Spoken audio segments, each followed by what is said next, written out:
You can be one of our tacklers, Jack. Yeah, you might probably want to get rid of your phone and your watch. Angus, you're going to get called on as well, so do the same. Geez, they had to go a long way away to get rid of their stuff, didn't they?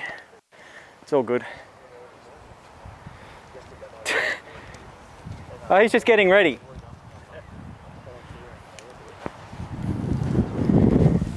All right, Hayden, you're our ball carrier. So, come a bit closer, people. Demonstrate for us how you would fall to ground safely with the ball. Oh, I like it. Feedback from the audience? What was good? Ground looks hard. The ground. A lot of weight on his shoulder. Is that a good thing? I said what was good. Give me positive points here, people. He didn't put his hand out. I like it, yeah, because what's wrong with putting your hand out? Lots of small bones in the wrist that break easily, dislocate shoulders and wrists and elbows. Don't like any of those things. What else was good? What was he doing with the ball? He protected the ball from protecting the ball with his body. He fell facing his... He was hugging that ball to his chest, was he? Yeah. Perfect. So we want to fall to ground with the big bones of our body, so knees, hips, shoulders, side, not with our hands. Perfect. You can jump up. So Jack, now you're going to demonstrate just by a walking pace. Come out a little bit, Hayden. How do we tackle him safely? Just walk through. Yep, freeze there. What have we done? Tackled him. How? What technique-wise? What have you done? Head in the right spot. Head in the right spot. Yep. So where's your head? Cheek to cheek. We've got it on the outside. Cheek to cheek. What else have you done with your foot? Foot in the ring. Your foot's in the hoop. So that means you're close enough to actually make this tackle as opposed to grabbing with your arms. What else have you done? He's wrapped his arms around. What else? Went low. Yeah, so body height. He's lowered his body height to go into contact. What else has he done? Driving forward as opposed to standing up, which then could turn into a lifting tackle. Anything else? Yeah, so we got shoulder contact. And which part of the shoulder are we contacting with? The bony bit on top or the fleshy bit at the front? Should be the fleshy bit at the front, because the bony bit on top is the bit that breaks when you get it in the wrong place. Perfect. All right, just reset, and you're just going to walk through and take him to ground, and then once you get to ground, freeze. Awesome. Do we have a tackle? Yes. Because? He's on the ground. What was our definition again? Ball carrier is held and brought to ground. You guys need to learn this off by heart. Or maybe you can just become me. Anyway, ball carrier is held and brought to ground. Where's our gate? From his head to his foot. Yep, completely defined by where they've fallen. We will, for the next run through, actually use the field so that we're running this way. I think we were sort of running that way. It was a bit hard to work out which way to lay the ball back, wasn't it? I think he's running this way and he's laying the ball back that way. Anyway, jump up. We're going to have a referee, so Sean, you're our referee. Stay there. I'm going to give these guys a bit of a brief. Just come over here, Jack and Hayden. All right, so after you make the tackle, you're not going to let him play the ball, so try and lie all over the ball. Clear? Yep. So remember, you're now running that way and you're running this way. We're using the field. And I need a halfback. So generally you're the halfback for the ball carrying team. You're coming in to get the ball, but you won't be able to because the tackler's going to be lying all over it. If he does the right thing, that is. All right, now, Sean, which way are you going to be running? This way, with the attacking player in line with him? No. Why not? No, what you want to do is be in that line horizontally across the field with him, as opposed to this line. Yeah, no, you don't want to be in front of him. So just get in line with him about 5 metres laterally. 5 metres laterally. Go further away. And you're going to run this way. All right, so I just want you to manage whatever you see happen here. And if there's an infringement that needs to be blown, you can do that as well. Remember what you're doing? Yeah. Yes. stand. Shh, go away. All right, let's walk through. Get on that ball. Get on the ball. Get on the ball. What are you doing, Sean? Blowing a whistle. Why? He hasn't released the ball. He hasn't stood up. All right. Positioning wise, are you going to stay where you are? Ideally, you would track back a little bit to get on the contact. Right, so we're going to blow our whistle. And what's the signal? All right, role players. So you guys will be legal. We'll get you, Janalee, to come in and just flop over the ball to protect it. Yep. And then you'll try and get the ball, but she'll be lying all over it this time.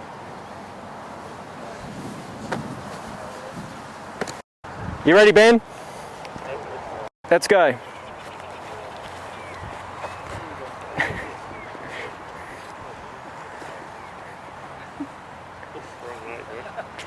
What's the problem? Well, she dived on the ball. Yeah, Killed it. Yeah. He's trying to pick it up. Yeah, huh? Yeah. She's diving on the ball. Okay, so the penalty is for going off your feet. Perfect. Could we have managed that? No, too late. She was already on the ground, so there wasn't much I could have done about it. Who thinks we could have managed that? I think we could have managed that if we'd said, what colour do we call that? Brown, cream, roll away.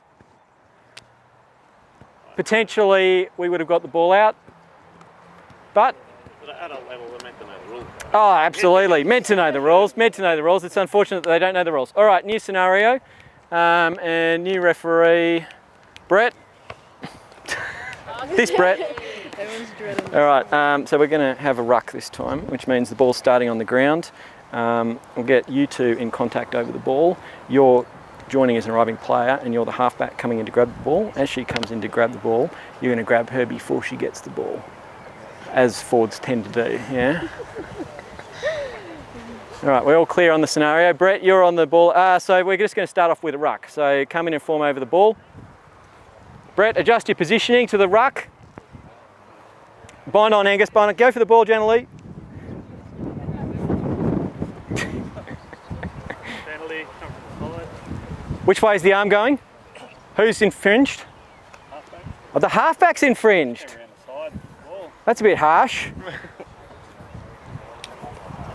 Who agrees that the penalty's against the halfback for illegal entry? Yeah, thanks. All right, can I just get the ruck formed up again? Where is the halfback allowed to go in order to get the ball? Through the gate? I mean, one of the problems with this particular ruck is the ball's right in the middle. Hopefully what would have happened is that you would have rucked the ball back a little bit closer to your side. Can you just ruck it back a little bit further, Hayden? No. Perfect. All right, that's better. All right, now she can actually reach the ball. Let's do this scenario again. No, as you are. Keep going from where you are. Right, that's what we were trying to get the first time. All right, what's the problem? Yeah. So offside is the actual infringement because he's not bound and he's grabbing the halfback. Even if he was bound, can he grab the halfback when she doesn't have the ball? Why not? Because she doesn't have the ball. It's an obstruction. The halfback can reach in and grab it. Yeah. But the ball has to be open air. It can't be still underneath bodies. Correct.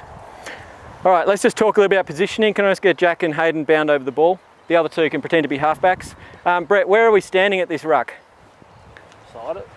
Oh, Which way should we be facing? feet, maybe? Yep, perfect. And which way should we be facing? Why? Who's over there that we need to worry about? Fence. So, Bill, you're the fly half for this team. Yep. Even if you weren't the fly half, you're probably a forward who might be doing what at the side of the ruck? Creeping forward offside. So, from this position here, Brett, what can we see? I can see their offside line. Yep. I can see peripherals will see this offside line here. Yep. What can't we see? Mark, you're the forwards who are going to pick and drive off this ruck. Where are you standing to do the pick and drive? Right there to clean up the referee. No, I'm not going to come in. no, pick and driving. You're not joining the ruck. You're going to pick and drive. So the halfback's going to give you the ball and you're going to hit it up. Where are you standing? Well, I'm just going to... Possibly about there. About there to get up. All right, so so from your positioning point of view, you're out of the way, aren't you? Yep. But if Mark had set up directly behind you, because he wants to run a really wide line off the ruck, would you actually notice that? No. Have a look behind you. Now adjust your position. All right, so while we're standing here, we do need to have a sneaky look over our inside shoulder to make sure that the forwards aren't there. Most of our time should be spent watching the ball, because what could happen around the ball and the ruck? Hands in particular, offside, Angus doing naughty things on the far side of the ruck. Adjust your positioning based on where these forwards are setting up. So if they're close to the ruck, stop doing that. If they're setting up close to the ruck, then you can be closer. If they're setting up wide from the ruck, you need to go wider. However, if John's our fly half, where are you standing at this ruck? What you don't want to do is get so wide that you are outside the fly half. Why? Why? Why is that too far? They probably can't hear. Yeah, you can't manage this anymore because you're a long way away. You can't yell that far. What is the other problem by standing in the back line? You're now in the middle of the attack. So we don't want to go so wide from the ruck that we're in the middle of the attack. One of the other options is actually to stand closer. So go closer. Because Mark set up quite wide from the ruck, there's this little safe zone in here where they're not hitting up. So you could have come in here, or you could jump in here behind the ruck, come in behind the 9. Again, no one is going to run into this channel, are they?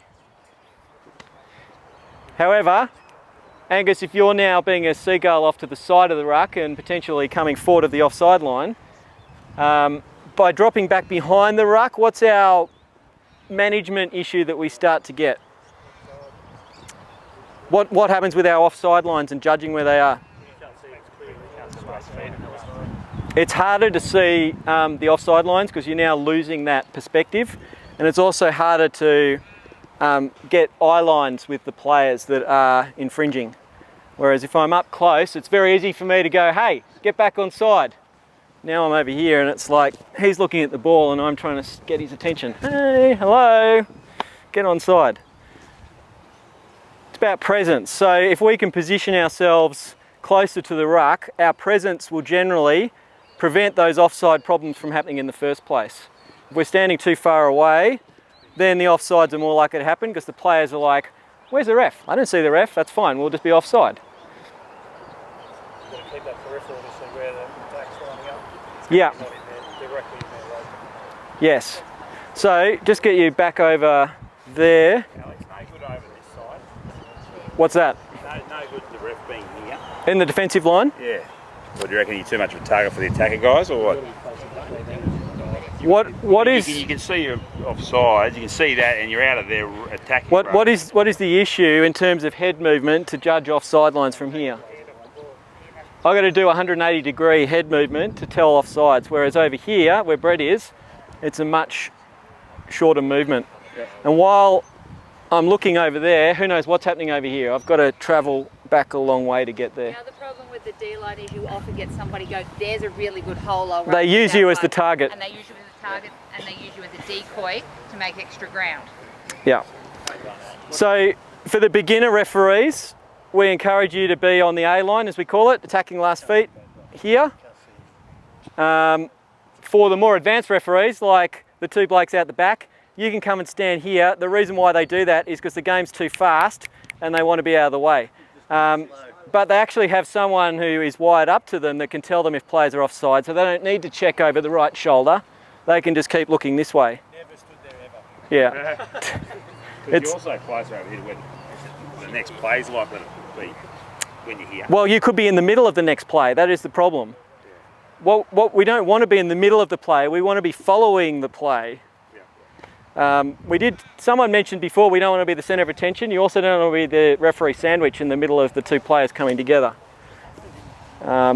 So positioning wise, we want to be here. As the halfback's reaching for the ball, generally, which way do you think you're turning, Brett, as she passes it to, where did John over there at fly half, where do you think you're going to turn to watch her pass the ball?